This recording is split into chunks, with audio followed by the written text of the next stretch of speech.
আপনি কি দায়ুস?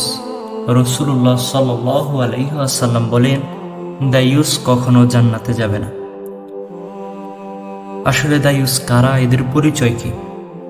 দায়ুস হচ্ছে তারা যাদের স্ত্রী, বোন, মাতা ও পরিবারের সদস্যরা বেপরদা, অশ্লীল, বেহায়াপনার কাজ ও ব্যভিচারের সুযোগ দেয় অথবা তা দেখলে নিষেধ করা থেকে বিরত থাকে, তারাই হচ্ছে দায়ুস।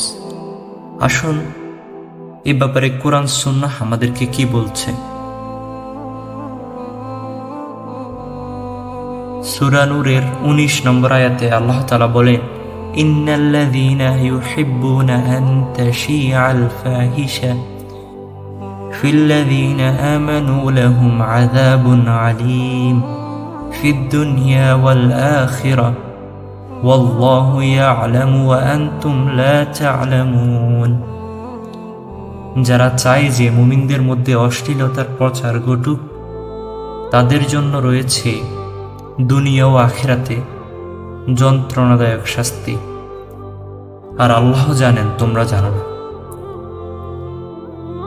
রাসূলুল্লাহ সাল্লাল্লাহু আলাইহি ওয়াসাল্লাম বলেন, লা ইয়াদখুলুনাল জান্নাতা আবাদাদ দায়ুস। দায়ুস কখনোই জান্নাতে প্রবেশ করবে না। নাসাই 2562, আহমদ ও মিশকাত 3655। সাহাবায়ে কেরাম একবার রাসূল সাল্লাল্লাহু আলাইহি ওয়াসাল্লামকে জিজ্ঞেস করলেন, হে আল্লাহর রাসূল, দায়ুস কে, এরা কারা? উত্তরে রাসূল সাল্লাল্লাহু আলাইহি ওয়াসাল্লাম বলেন, আদ-দায়ুসুল্লাযী ইউকিররু ফি আহলিহিল খাবাস। ওই ব্যক্তিকে দায়ুস বলা হয় যে তার পরিবারের অশ্লীলতা ও কুকর্মকে মেনে নেয়। অর্থাৎ যে ব্যক্তি তার পরিবারের আল্লাহর আদেশ নিষেধ বাস্তবায়নের ব্যাপারে কোনো তৎপরতা অবলম্বন করে না, বরং উপেক্ষা করে চলে, তারাই হচ্ছে দায়ুস। অন্য একটা হাদিসে এসেছে, আন ইবনে উমর আন্না রাসূলুল্লাহ সাল্লাল্লাহু আলাইহি ওয়াসাল্লাম قال ثلاثة قد حرم الله عليهم الجنة مدمن الخمر والعق والديوث الذي يكر في أهله الخبث। রাসূলুল্লাহ সাল্লাল্লাহু আলাইহি ওয়াসাল্লাম বলেন, তিন শ্রেণীর লোকের প্রতি আল্লাহ তাআলা জান্নাত হারাম করেছেন: সর্বদা মদ পানকারী, পিতা মাতার অবাধ্য সন্তান ও ওই চরিত্রহীন ব্যক্তি বা দায়ুস যে নিজ স্ত্রীকে বেপরদা ও অশ্লীলতা করতে সুযোগ দেয়।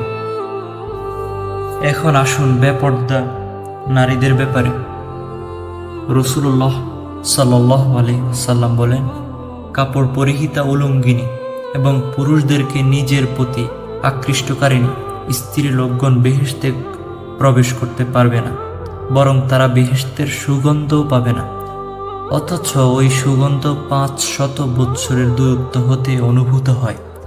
মুসলিম 2128, মুয়াত্তা ইমাম মালিক 1636। অতএব সাবধান হন, সতর্ক হন। অশ্লীলতার এমন প্রচার ঘটে এমন কাজ থেকে বিরত থাকুন। শরীর দেখিয়ে সুপারস্টার হওয়াতে ক্ষতি ছাড়া কোনো লাভ নেই। তাই আসুন আল্লাহর ইবাদত করি এবং আখিরাতের সুপারস্টার হই। আমি যদি নিজেকে মুসলমান হিসেবে দাবি করি, তাহলে অবশ্যই কোরআন হাদিস মেনে চলব।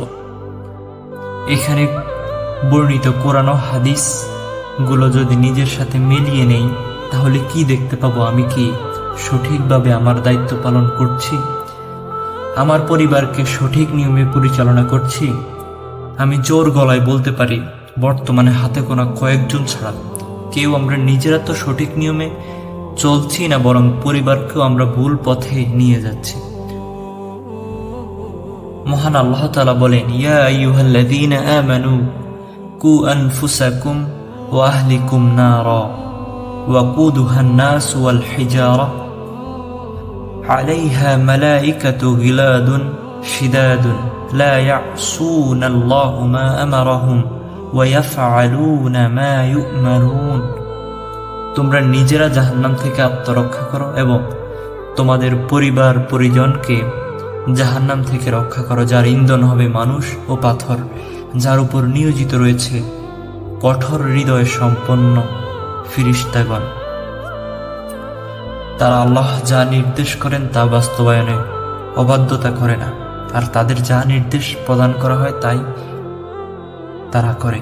সূরা তাহরিম 6 নম্বর আয়াত। মহান আল্লাহ আমাদেরকে ক্ষমা করুন এবং হেফাজত করুন। আমিন।